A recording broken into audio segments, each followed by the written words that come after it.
Americans spend $80 billion on back-to-school shopping every year. That's enough money to buy every single person in the United States a brand new hardcover book with enough left over for coffee. But here's what most authors miss. Back-to-school marketing isn't just for textbook publishers. Whether you write young adult fiction, self-help, or literary thrillers, the academic calendar creates a massive purchasing window that happens like clockwork every single year. And the authors who understand how to position themselves during this season see sales patterns that carry them through the entire school year. The back-to-school season creates three distinct buyer groups that most authors completely ignore: students looking for compelling reads, parents investing in their kids' growth, and educators building classroom libraries and reading lists. Each group has different motivations, different budgets, and different decision timelines. Understanding these patterns means you can position your book whether you're writing contemporary YA, historical nonfiction, or anything in between. And if you find this analysis helpful, please hit that like button and subscribe to the channel. We analyze publishing industry trends every week so you can make smarter marketing decisions based on what actually works. The back-to-school buying season does not start in September. Research shows it begins in mid-July and peaks in early August, which means your marketing needs to be active weeks before students return to classrooms. Teachers start planning their year in July, parents begin shopping by early August, and students themselves become active book buyers in the 2 weeks before school starts. Here is what this looks like in practice. One YA author tracked her sales across genres and found something fascinating. Her contemporary YA novel with themes about identity and belonging saw a 300% sales increase from July through September compared to spring months. That is selling 4 books in fall for every 1 book she sold in spring. But the spike did not happen by accident. She positioned the book with messaging about finding your place in a new school year and targeted parent groups discussing back-to-school anxiety. The psychology is simple but powerful. Academic years trigger fresh start thinking. Students want to reinvent themselves. Parents want to support growth and learning. Teachers want materials that engage and inspire. Your book does not need to be educational to tap into this mindset. It needs to connect with the identity and aspirations of this moment. This is where smart authors use tools like MINS. Instead of printing promotional bookmarks with September-specific messaging that becomes obsolete in October, they print QR codes that update dynamically. The same physical bookmark inserted in books year-round can point to different landing pages. Summer reading in June, back-to-school promotions in August, holiday gift guides in November.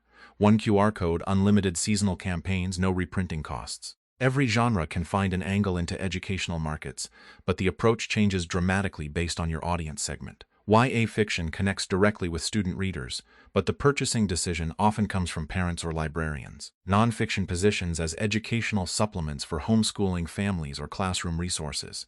Even adult fiction finds educational angles when you target teachers and parents as readers themselves. Here is a case study that reveals the strategy. A historical fiction author writing adult novels about World War II could not figure out how to crack the back-to-school market. Her readers were typically 50+. But she realized something. High school history teachers are voracious readers of historical fiction, and they recommend books to colleagues and students constantly.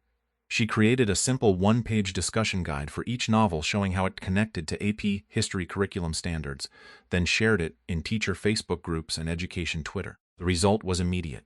Teachers bought copies for themselves, recommended them to advanced students, and shared the guides with other educators. Her August sales doubled, and more importantly, she built relationships with educators who became long-term advocates. The books did not change. The positioning did. The key is understanding what each educational audience actually needs. Students want engaging stories that feel relevant to their lives right now. Parents want books that align with their values and support their kids' development. Teachers want materials that spark discussion, connect to curriculum, or provide diverse perspectives. Librarians want quality titles that will circulate and serve their community. Your marketing message should shift based on which audience you are targeting. The same book gets positioned as the summer read that makes going back to school less scary for students, conversation starters about identity and belonging for parents, engaging contemporary fiction for reluctant readers for teachers, and diverse voices that reflect your community for librarians. Quick pause. I need 20 seconds of your time. I wouldn't interrupt if this wasn't worth it. Put a QR code at the end of a chapter, link it to a quiz about what the reader just read. Next month, swap it for a different quiz or a giveaway. Same code, endless possibilities. Links in the description, www.mins.at. All right, where were we? The biggest mistake authors make with back-to-school marketing is treating it like a one-time campaign. Successful authors treat August as the beginning of a relationship that lasts the entire academic year. Teachers who discover you in August might not buy until October when their book club meets.